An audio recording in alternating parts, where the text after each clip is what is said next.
altered muscle recruitment and how it affects Jiu Jitsu and Jiu Jitsu players and athletes.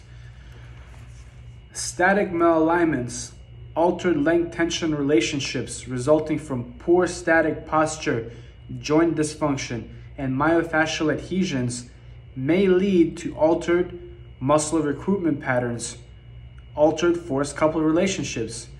This is caused by altered reciprocal inhibition. Altered reciprocal inhibition is the process by which a tight muscle, short, overactive myofascial adhesion causes decreased neural drive and therefore optimal recruitment of its functional antagonist. This process alters the normal force couple relationships that should be present in all segments throughout the human movement system. Furthermore, altered reciprocal inhibition can lead to synergistic dominance, which is the process in which a synergist compensates for a prime mover to maintain force production. For example, a tight psoas decreases the neural drive and therefore optimal recruitment of the gluteus maximus.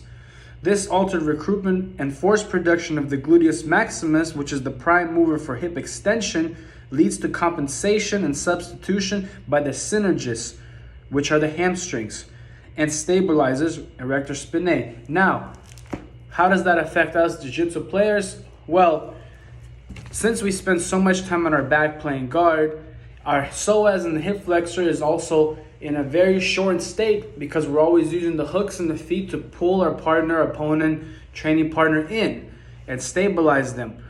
Also, we're using our hips and glutes a lot, but this causes a lot of problems for the psoas, which also gets shortened. And what that book just says is that when the psoas gets shortened from all the times that we spend on our back, it becomes reciprocal inhibition, which means that the gluteus maximus can't do its job. And because the gluteus maximus can't do its job because the psoas is so tight now, it creates synergistic dominance, meaning another muscle, which are the hamstrings, take over.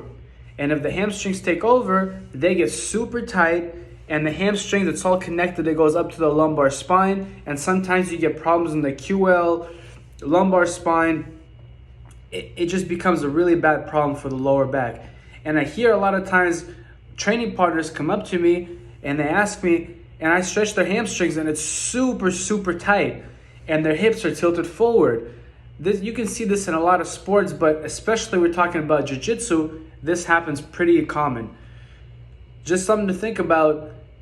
Stretch your hip flexor, release your psoas and the iliacus, and it will help align your hips. I'm sure there's a lot of other things we can do. This is not a diagnosis. I'm not a doctor. It could be a number of things, particularly for jiu-jitsu because of the position that we're in. This is a common problem that's seen. And you can see this in other aspects, especially if you sit a lot behind a desk and then you decide to go to jiu-jitsu at the end of your day. You're sitting in the car, you're sitting on your couch, then you go to jiu-jitsu. You're also in the short position for your hip flexors. You go to your desk, you're sitting, and then lay down, take a nap. The problem is, I think you guys understand. Over and out, Dr. Jiu Jitsu. Thank you.